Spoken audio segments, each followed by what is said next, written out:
If you're stacking the silver and the gold, you are able to handle, manage, and save your money on your own terms without the bank or a corporation or any other entity overseeing what really isn't their business. But there are pros and cons. What's going on, everybody? Welcome back to another video. Hope you're doing well, feeling great, and staying safe. Today I wanted to talk about using your silver and even your gold as somewhat of a physical at-home savings account and comparing it to a traditional savings account that you can get with your bank. But really quick, just in case you're new, make sure to subscribe for daily videos. Also subscribe to my second channel, which is my backup channel for exclusive weekly content. Brand new video over there. Go check it out. The link will be in the description. And if you want to get some DYDSS merchandise to help support the channel, I would really appreciate it. Any and all merchandise can be found by clicking the first link in the description section down below. Thank you in advance. It's more than appreciated. So today I wanted to compare the physical silver and gold, the coins, the rounds, the bars that you can have in your possession, whether you keep them in your house, whether you keep them somewhere else, off-site, whatever it is that you do, however it is that you store them. I wanted to talk about the silver and the gold, the precious metals, and how I personally see them as somewhat of a physical savings account. Now, it's not exactly a physical savings account, but they have some similarities. And I wanted to compare it to a traditional savings account that you can get at the bank, and some of the pros, some of the cons, and explain why I prefer silver and gold over a savings account and why I do not have a savings account. But they both have their pros and their cons. They are both good for different reasons, so I want to get into that. The first thing I want to talk about is that, and this is the most common argument, a lot of people will say, oh yeah, but a savings account is FDIC insured. So for those of you who don't exactly know what that means, if you leave your cash, your currency, your fiat, your dollar bills in the bank's possession, if you say to the bank, hey, you know what? You can do a better job holding on to these things than I can. I think you can manage my currency better than me. Please hold it for me. The bank will have FDIC insurance, which means that if something were to happen to the bank, whether it be your specific bank or if the entire corporation were to fail or if anything were really to go wrong, up to a certain amount of cash is insured. So what this does is essentially protect you against the loss of your insured deposits if an FDIC insured bank or savings association were to fail. That's a pretty good thing. That's pretty nice. You could absolutely sleep well at night knowing that, okay, at least, yeah, they're holding on to my cash for me, but it's insured. It's protected. So the pro for the savings account is actually the con for silver and gold, but it could turn into a pro.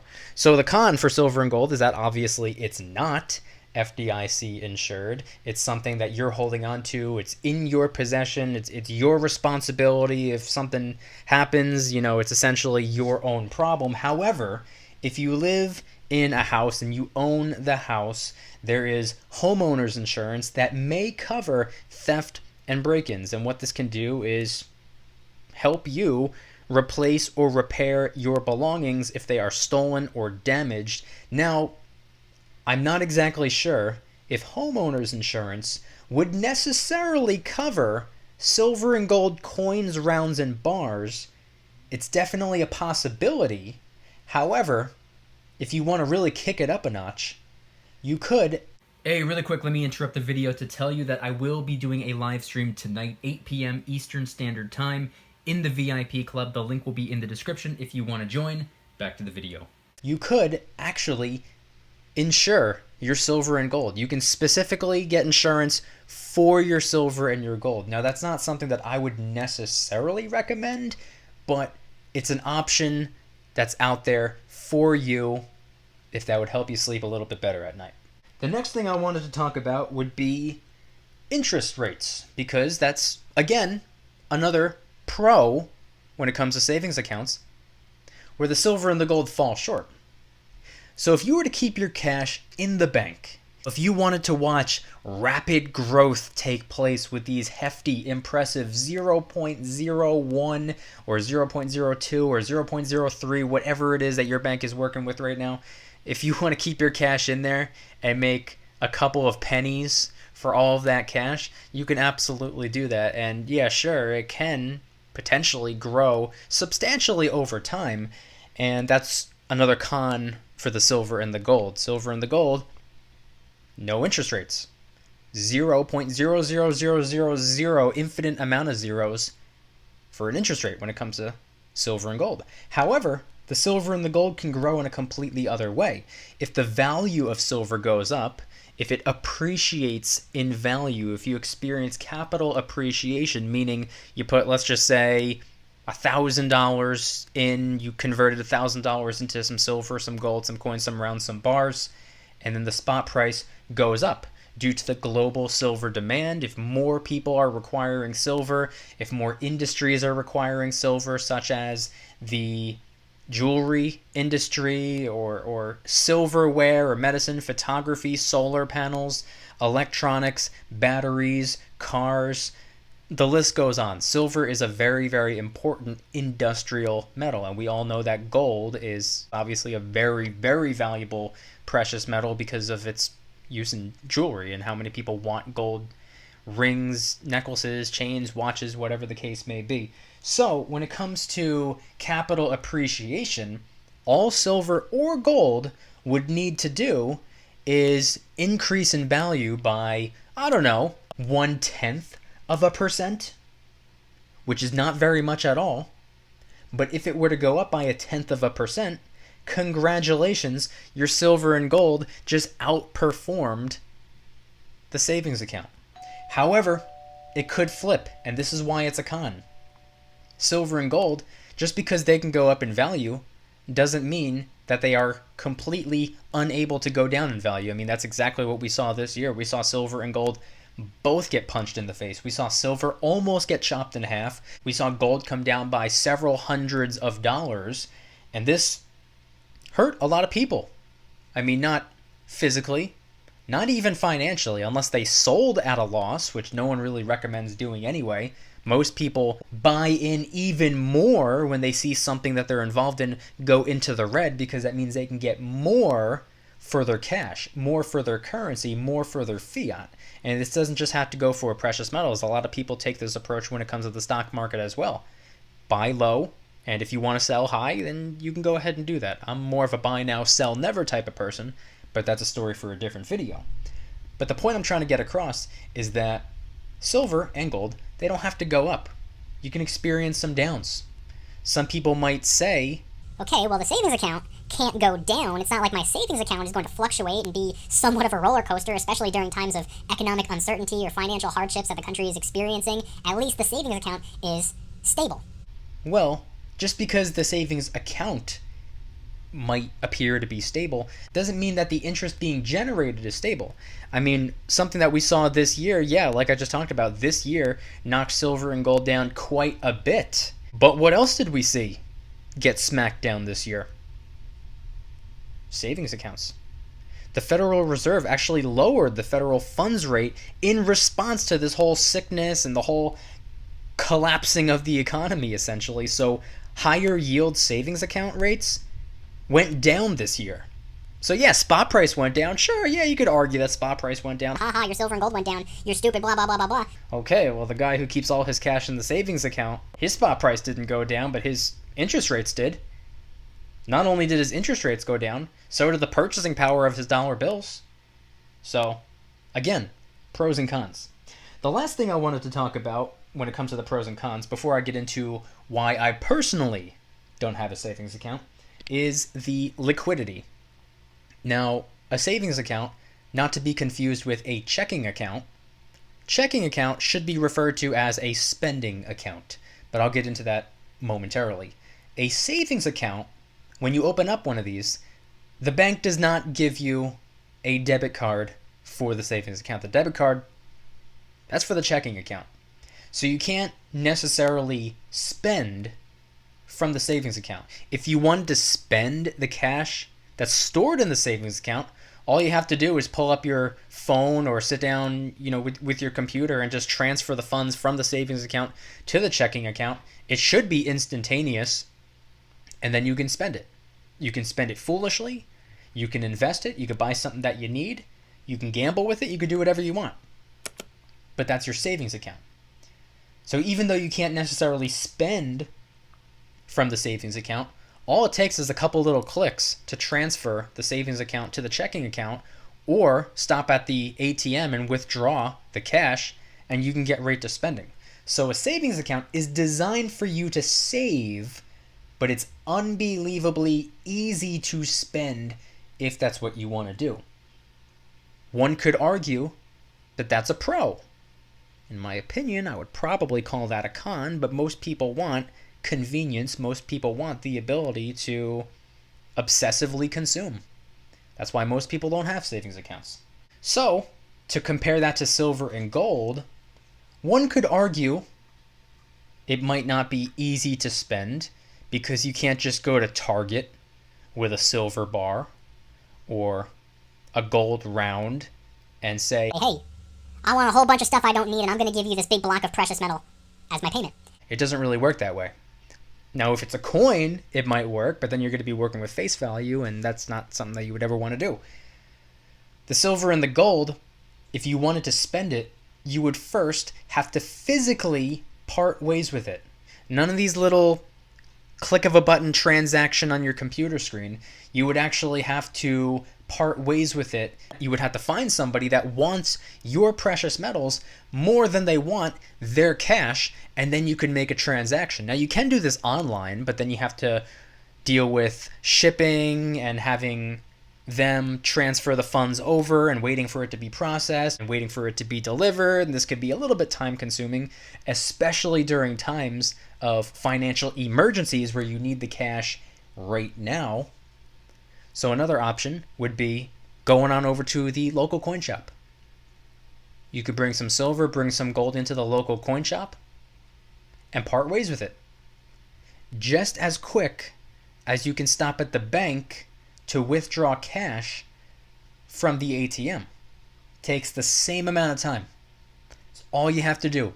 You just drive over there, you park your car, you walk inside, you make the transaction, you go home. That's all you have to do. So one could say that the precious metals are harder to spend, and one might say that this is a bad thing. I would say it's a good thing because it's like a money spending deterrent, but it's important to remember the silver and the gold just as liquid as the cash. Just as easy to get the cash from the silver and the gold than to get the cash from the ATM. So now that I weighed out some of the pros and the cons, I wanted to talk about why I personally don't believe in savings accounts and why I refuse to have one. Now, I actually did have a savings account for a very short while. It was closed due to inactivity because I kept a grand total of $0.00 in this account because I saw no purpose in having it. And then when I got the notification that it closed, I said, okay, what's for lunch? I moved right on with my day. Didn't faze me in the slightest bit. Didn't care. Not a worry in the world. Didn't matter. To be honest with you, even if a bank offered me 0.1% interest rather than 0.01% interest, to me, that wouldn't be very incentivizing because number one, I'd have to store a whole bunch of cash in there for the interest to generate really anything worthwhile, in my opinion, while simultaneously all of that I'm storing in there in the first place would be depreciating in value. And the interest that I earn, I'm going to get smacked with interest income tax on top of that. So if I'm being taxed when I earn and being taxed when I spend, and then you throw being taxed when you save on top of that, in my opinion, I'm just really not that interested. For me and my lifestyle, it just doesn't really make sense. With my dollar bills, I would rather convert them to silver and gold, where I believe, in my opinion, they stand a better chance of holding their value or even going up in value, or invest my dollars to help generate a little bit of cash flow, or spend those dollars on things that will save me dollars in the long run. That's just what I do. A savings account is just simply not for me.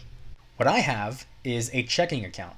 So I have not gone bankless. I'm not one of those people who are complete and totally 100% anti the bank, refuse to cooperate with the bank or work with the bank in any way, shape, or form. No, I have a bank account.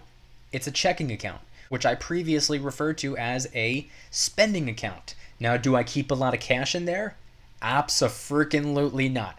I keep enough cash in there that I know that I'm going to spend. It's my spending account. I only keep enough in there to take care of certain bills, to take care of some online transactions, and to pay off credit cards, because I do not use my debit card, which is directly attached to my checking account or my spending account. I don't use my debit card. I use a whole bunch of credit cards, and as soon as I make a purchase with a credit card, I pull out my phone and I pay it right off. As soon as it pops up that I have a balance, I pay it off immediately. Now, this is one additional step, but this year alone, I've actually made several hundreds of dollars from cashback. So it's something that I consider to be worth it. If you disagree with me, that doesn't matter. Just don't do that if you don't agree with it. I'll do what I want to do. You do what you want to do. Shouldn't bother either one of us. But the point I'm trying to get across is that when I make purchases with my credit card, I use my checking account at the bank to pay off those credit cards every single month, multiple times a month. I use the checking account to pay certain bills that I need to pay. That's the only reason I have it. I only have the checking account so that I can spend, and I'm not even much of a spender. I spend as little as possible. I'm what you would probably call a minimalist, and I'm kind of anti-obsessive consumerism, but that's just me. So in conclusion, in my opinion and from my perspective, I actually believe that the silver and the gold makes more sense for me. I don't think silver and gold makes sense for every single person out there, but it makes sense to me. I think it makes for a better version of somewhat of a savings account than an actual traditional savings account. Of course, it's not FDIC insured. Of course, it doesn't have those interest rates. Of course, it's not as simple to spend as cash. But in my opinion, I think the silver and the gold is more rewarding. I think the alternatives to insuring your precious metals, now like I said, it's not something that I do, but it's good to know that the option is there. I think that the capital appreciation long term will beat interest rates. And I think that simply by going to a local coin shop or finding somebody who wants to trade their dollar bills for your precious metals makes silver and gold just as liquid. So the way I see it, if you're stacking the silver and the gold, you are able to handle, manage, and save your money on your own terms without the bank or a corporation or any other entity overseeing what really isn't their business. But there are pros and cons, which I explained earlier in this video. I'm very curious, everyone watching this right now, what are your thoughts? If you had to compare a traditional savings account at the bank to, not exactly, but somewhat of a physical savings account in your own home, your silver, your gold, your money managed your way, do you work with both?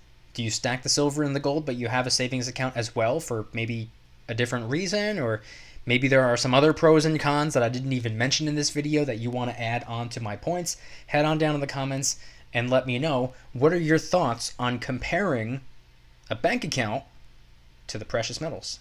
And if anybody's interested in joining the Precious Metals VIP Club, it's where I can do things on my own terms, not on YouTube's terms, my terms. I'm hosting privately held live streams. They're smaller, easier to manage. I'm actually doing one tonight around 8 p.m. Eastern Standard Time. Link will be in the description. And I also do giveaways, discounts, personalized promo codes, shoutouts, deal alerts when silver and gold is on sale on a variety of different websites. And of course, you can watch all of the YouTube videos commercial free. Come join the Precious Metals VIP Club. It'll be the first link in the description. You're invited. I'd be happy to have you. And if you guys enjoyed today's video, please hit that like button. If you guys like me, make sure to subscribe. New videos every single day, 365 days a year. Also subscribe to my second channel, which is my backup channel for exclusive weekly content. Brand new video over there. Go check it out. The link will be in the description. Trying really hard to hit 2,000 subscribers. We just hit 1,500, and I appreciate that. And if you want to help support the channel in the biggest possible way, please consider getting yourself some DYDSS merchandise. Of course, we have some precious metal themed t-shirts and hoodies, which are up for grabs, along with a ton of other products. T-shirts, hoodies, even stickers, many of which are raising funds and awareness for different charity organizations, such as the recently released Kraken Stackin' t-shirt, hoodie, sticker, and coffee mug, inspired by the beautiful 2-ounce silver Kraken coin, which, by the way, is helping us raise a little bit of funds and awareness for ocean cleanup charity organizations at no additional cost to you. It comes out of my pocket, not yours. And, of course, the DYDSS Christmas line, which is helping raise a little bit of funds and awareness for St. Jude Children's Research Hospital. Only available until Christmas. Get one while you can. Any and all merchandise can be found by clicking the first link in the description section down below. Thank you in advance. It's more than appreciated. And once again, I want you guys to head on down to the comments and let me know, what are your thoughts, objectively comparing and contrasting a traditional savings account with the bank? Let's not be 1000% anti-bank, bank's evil, blah, blah, blah. Let's be objective. Let's be logical. Let's be realistic. There are pros and cons to both a traditional savings account and the precious metals. I compared what I consider to be the biggest and most important pros and cons that savings accounts have, that the precious metals have. I compared the two. I think that the pros outweigh the cons when it comes to the precious metals. So that's the way that I'm going to do things. That's why I've been doing things this way for the last just about 3 years now. But I'm very curious. What are your thoughts? Head on down to the comments and let me know anything and everything related to today's video topic.